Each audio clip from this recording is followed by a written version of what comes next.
Esto ocurrió el año pasado cuando iba de vacaciones con mi mamá. Nos fuimos de viaje con mi familia a Ica y cuando estábamos pasando por un lugar llamado la Laguna de la Huacachina, en una piedra, estaba sentada una mujer muy alta con un vestido negro que llegaba hasta el piso. Me llamó la atención, así que apuntándole con los faroles pasé algo lento. Esta se paró, empezó a reírse, moviendo los brazos como drogada sin ningún sentido y hablando en un idioma raro, pero mirándonos fijamente. «Arranca», me dijo mi mamá al ver que me había detenido para alumbrarla. Así lo hice y aún la veía por el retrovisor cuando ésta empezaba como a bailar. Podía verla sonreír observándonos a medida que nos alejábamos. Mi mamá se persinó y pidió a la Virgencita que nos proteja y que podamos llegar a salvo. No quiso tocar más el tema hasta llegar a la casa de su hermana, mi tía, que es donde nos quedamos esos días allá. Ahí me contó la historia de esa mujer. Hace varios años, cuando ella estaba apenas saliendo con mi papá, se hizo eco en la ciudad de una joven, la cual estaba encerrada en su casa. Se decían muchas cosas, que estaba loca o enferma, otros decían que estaba poseída por haber jugado a la ouija. Ella era amiga de mi tía Ingrid, y al enterarse mi mamá de lo que quería hacer esa noche no la había dejado salir, pero cuando habían intentado hacerle un exorcismo había escapado al herir gravemente a sus papás. Después, no te había sabido nada de ella. Hasta entonces, mi mamá no podía creerlo. La chica no había envejecido ni un poco. Al tocar el asunto con mi mamá, mi tía le dijo que recientemente se había enterado por casualidad que la hija de una de las compañeras de curso de mi tía, que sí estuvo presente esa noche, cuando jugaron, había desaparecido. Los próximos días mi mamá por nada del mundo quería estar en la calle por la noche, como si tuviese miedo que nos encontrásemos con esa chica. Estuvimos ahí una semana más y en ello fue cuando aproveché de hablar a solas con mi tía sobre el miedo que tenía mi mamá. Me contó muy en confianza que esa noche que no la dejó salir con sus amigas a jugar con la tabla, mi tía había logrado salirse por la ventana ya algo tarde, aprovechando que mi mamá estaba con mi papá en ese momento. Cuando fue a la casa de su amiga, pudo ver una escena sacada de una película de terror. Estaban llevando en una camilla a su amiga, Karen, a la ambulancia con una sonrisa de oreja a oreja y los ojos totalmente blancos.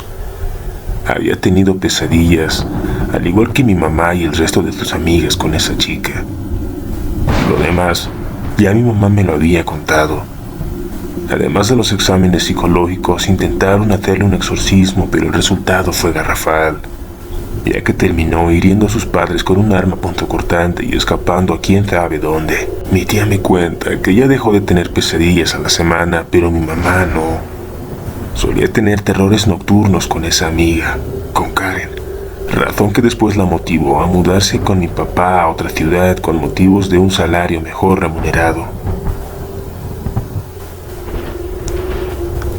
Esa semana estuvimos de visita y regresamos ya por la tarde a nuestra ciudad, muy temprano. No volví a tocar el tema nunca más con mi mamá.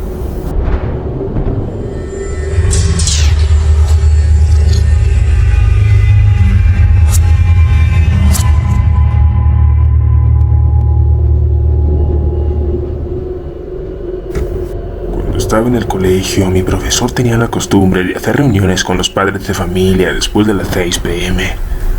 A esa hora ya no había alumbrado y mucho menos profesores, así que mis compañeros y yo siempre jugábamos a las escondidas. Había pasado casi un año desde que descubrieron que uno de los profesores de primaria había violado y matado a una alumna. La había quemado en uno de los techos de los salones y sepultado en un pequeño jardín del colegio, donde había una virgen y un árbol de higo, además de un pozo que muchos alumnos llamaban encantado. Esa noticia salió hasta en los periódicos nacionales e internacionales, pero no recuerdo el año en que sucedió. Lo cierto es que ese jardín quedaba al final del segundo pasillo de la primaria y muchos tenían miedo de ir por ahí, por los muchos acontecimientos que dicen que ocurrían, que decían los estudiantes. Aquel día mi profesor realizó una reunión con los padres de familia y, como siempre, mis compañeros y yo nos pusimos a jugar a las escondidas. Habíamos encontrado a todos, pero faltaba Abigail. Como pasó rato que no la encontrábamos, todos comenzamos a buscarla. Habíamos llegado al inicio del segundo pasillo y eran las 7 p.m. y ya estaba oscuro. Nadie quería caminar hacia el final del pasillo. De verdad, tan solo recordarlo me da escalofríos. De pronto un grito angustioso y unos pasos alborotados nos sorprendieron. Del final del pasillo venía Abigail corriendo. Tenía los ojos llenos de lágrimas y la ropa aruñada, empolvada de pies a cabeza.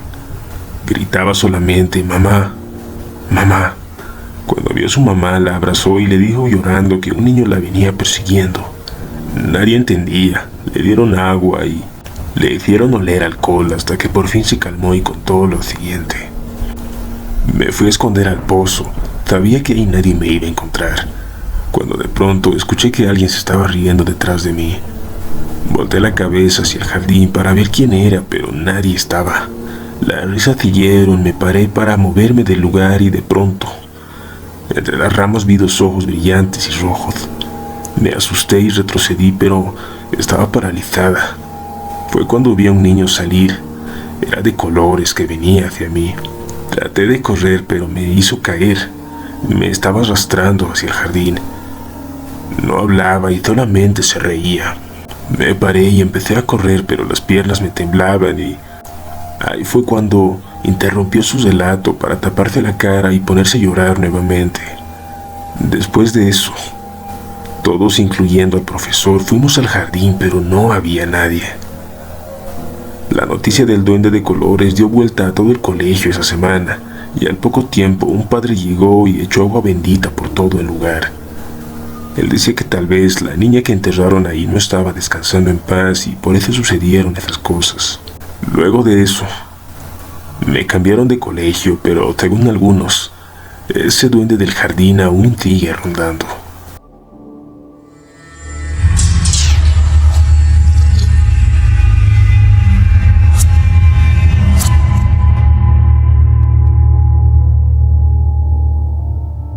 Existe un edificio antiguo, hoy casi cayéndose, llamado El Buque, que fue construido en la época virreinal y de la propiedad de un acaudalado mercader árabe, dueño de barcos y negocios varios. Se encuentra en un lugar llamado Barrios Altos. Era en esa época un lugar de gente en su mayoría acomodada, ya que era colindante al centro mismo de la capital. Hoy es un barrio pobre, venido a menos, pero de gran tradición. Dice la leyenda que uno de los moros árabes musulmanes que vivían en El Buque había sido poseído por el diablo en un ritual, y que cada noche salía a hacer sus maldades, tentaciones y maleficios, pero siempre todos decían que se escondía en El Buque. A pedido de la población salieron juntas la procesión del Señor de los Milagros y de la Virgen del Carmen, mientras que un obispo le hacía al moro el exorcismo. Los feligreses de ese entonces llenaron las calles y las procesiones se dieron al encuentro desde direcciones opuestas, como cerrándole la salida al demonio. Sin embargo, este ser dicen que salió del cuerpo del inafortunado y escapó del edificio abriéndose paso con bocanadas de fuego y azufre en medio del horror de la gente escandalizada. Llegó en ese entonces hasta un muro de protección que se estilaba para esas épocas, y para escapar de todos hizo un hueco en la pared cuya sección se volvió de roca y por donde solo él atravesó de un lado al otro, prometiendo volver a quien la removiera. Desde entonces, a la calle donde logró escapar la llamaron la calle del suspiro, porque todos suspiraron cuando vieron al demonio irse, hoy llamada Cangallo, y a la calle donde Satanás hizo el agujero se le llamó de Peña Horadada, hoy llamada Jirón Junín. Los escépticos obviamente no creen en esta historia, pero nadie hasta hoy ha sabido explicar cómo llegó esta piedra ahí. No existe otra ni remotamente parecida, no es propicia para escultura, ni para hacer cimiento de construcción, ni nada que motive tu presencia por acción humana o de la naturaleza, ni tampoco cómo se hizo ese horadado. No ha sido tallado, ni hay suficiente viento en el lugar, ni existió el golpeteo perenne de agua que pudiera erosionarla.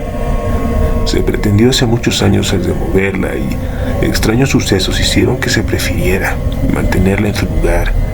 Los trabajadores morían en extrañas circunstancias y otros perdían la razón. Hoy en día la piedra continúa en su lugar.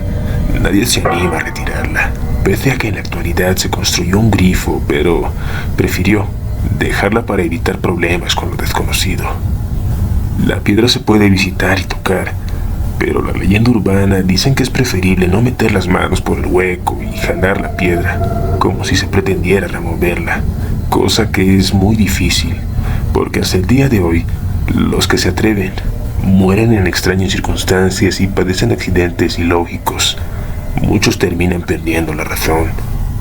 Esta es la historia que le contó mi abuela a mi papá y mi papá me contó. Quien tenga oídos para oír, que oiga. Saludos y buena suerte.